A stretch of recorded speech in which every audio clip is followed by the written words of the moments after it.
Adkins. I'm the executive director at Dayspring Village, up just a few miles north of here, up in Nassau County. And I have been doing this for about 30 years, taking care of about 4,000 people with schizophrenia and schizoaffective disorder. We have a couple of programs I want to tell you about. We have a 126-bed licensed assisted living facility with a limited mental health license. Now, in Florida, I don't know if you know this, since 2015, we have gone from 1,100 mental health ALFs down to 374. That is why you start to see a huge problem. The other thing that's happening in Florida is you have an aging population. There's about 55,000 people, adults with schizophrenia in the state of Florida, according to Social Security.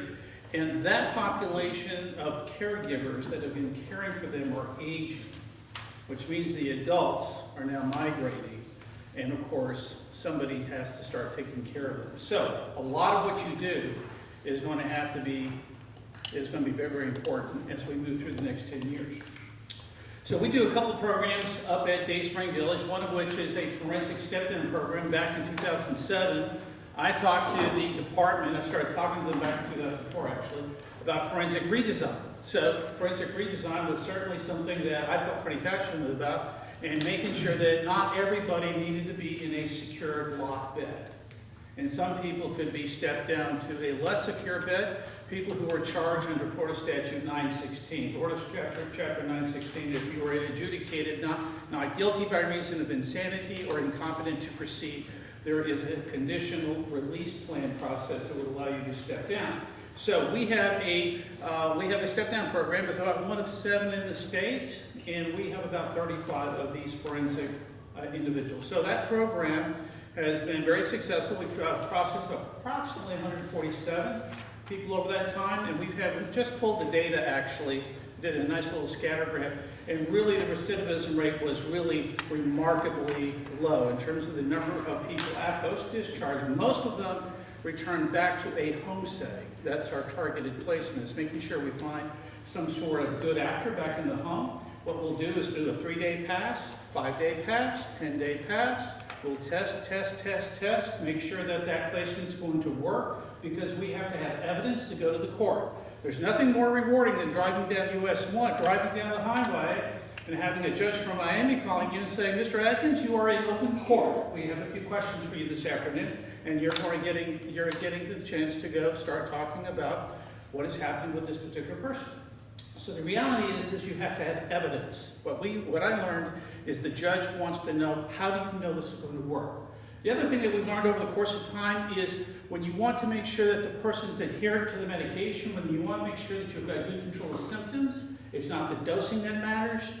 What matters is the serum level. The serum level of the medication tells you that, yes, you have good control of symptoms.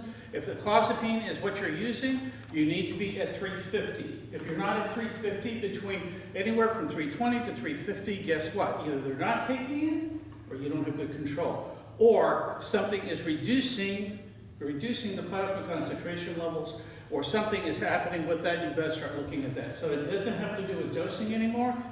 Everything has to do with plasma concentration levels. Everything has to do with having a look at those plasma concentration levels. So you need to have your doctor start saying, listen, let's go pull the serum level. I know it's a little pricey, but you know what? Once you get the sauce right, everybody's happy.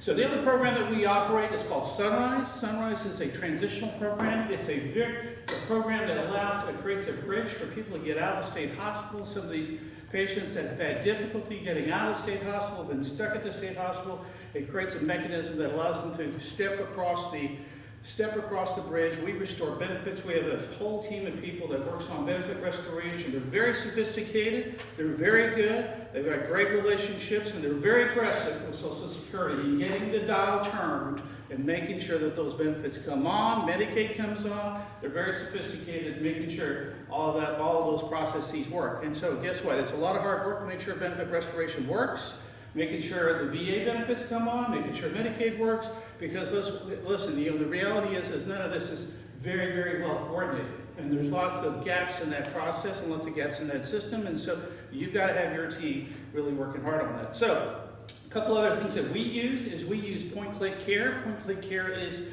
a EHR software that is in 21,000 healthcare facilities in the United States, mostly nursing homes, assisted living facilities, but point-click care is probably one of the most advanced electronic health record systems that you'll find. It's a cloud-based system.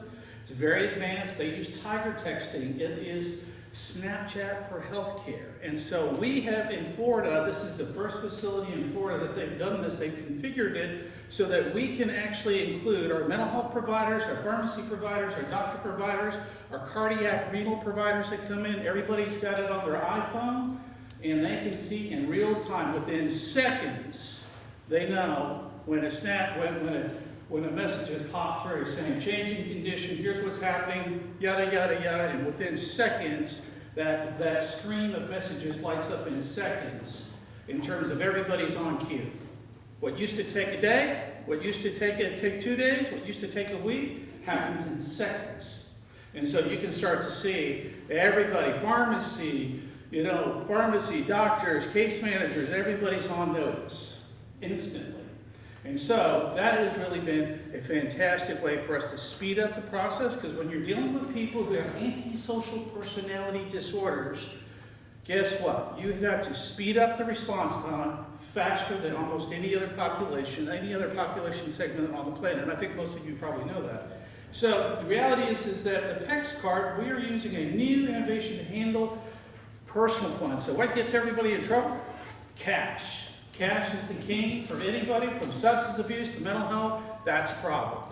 PEX card, PEXcard.com, go check it out. But PEX card is a cashless system, so you don't have to have a bank account, but the reality is we can track your cash, we can track your resources.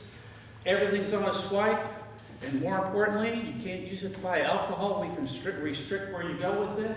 And you know what? That way the money's being used for your own benefit. Nobody can get into the bar game.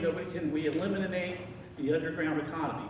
But more importantly is I think this is actually probably the strongest bulletproof system to manage cash and personal funds and eliminate all the problems that most of us face with the use of personal funds. Thank you for your time. It's great to be here. I look forward to meeting most of you.